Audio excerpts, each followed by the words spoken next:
6 പതിറ്റാണ്ടോളം കാലപ്പഴക്കമുള്ള തകർച്ചാ ഭീഷണിയിലായ പെരിങ്ങോട്ടുകുറിശ്ശിയിലെ ജലസംഭരണി ഉടൻ പൊളിച്ചു നീക്കണമെന്ന് നാട്ടുകാർ ആവശ്യപ്പെട്ടു.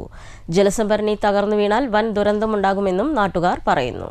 60 വർഷത്തോളം പഴക്കമുള്ള തകർച്ചാ ഭീഷണിയായതിനെ തുടർന്ന് ഉപേക്ഷിച്ച പെരിങ്ങോട്ടുകുറിശ്ശിയിലെ വാട്ടർ അതോറിറ്റിയുടെ കോൺക്രീറ്റ് ജലസംഭരണി പൊളിച്ചു നീക്കണമെന്ന ആവശ്യം ശക്തമാണ്.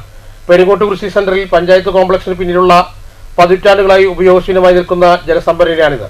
ജലസംഭരണിയുടെയും കോൺക്രീറ്റിലെയും തൂണുകളിലെയും സിമന്റ് തേപ്പുകൾ അടർന്നു വീണ കമ്പികൾ പുറത്തായ രീതിയിലാണ്. പതിറ്റാണ്ടുകൾക്ക് മുമ്പ് പഞ്ചായത്തിലെ എല്ലാ പ്രദേശങ്ങളിലേക്കും ശുദ്ധജലം എത്തിച്ചിരുന്നത് ഈ ജലസംഭരണിയിൽ നിന്നായിരുന്നു. ജലസംഭരണിയിൽ വള്ളിപ്പടർപ്പുകളും മറ്റും കയറിയത് ഇഴജീവികൾക്ക് താവളമാക്കാൻ സഹായമായതായും പറയുന്നു. ജലസംഭരണി തകർന്നു വീണാൽ വൻ ദുരന്തമാകുമെന്ന് നാട്ടുകാരും പറഞ്ഞു. ഏകദേശം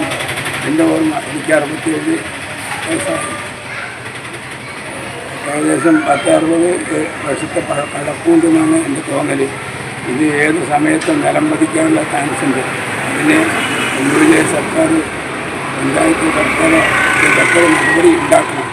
ഒന്നുകിലെ മെയിൻ്റനൻസ് ചെയ്യുകയോ അല്ലെങ്കിൽ അതിനെക്കുറിച്ച് അതിനാവശ്യമായ നടപടിക്രമങ്ങൾ നടത്തുകയോ ചെയ്യണമെന്ന് ന്യൂസ് ബ്യൂറോ, കോട്ടായി.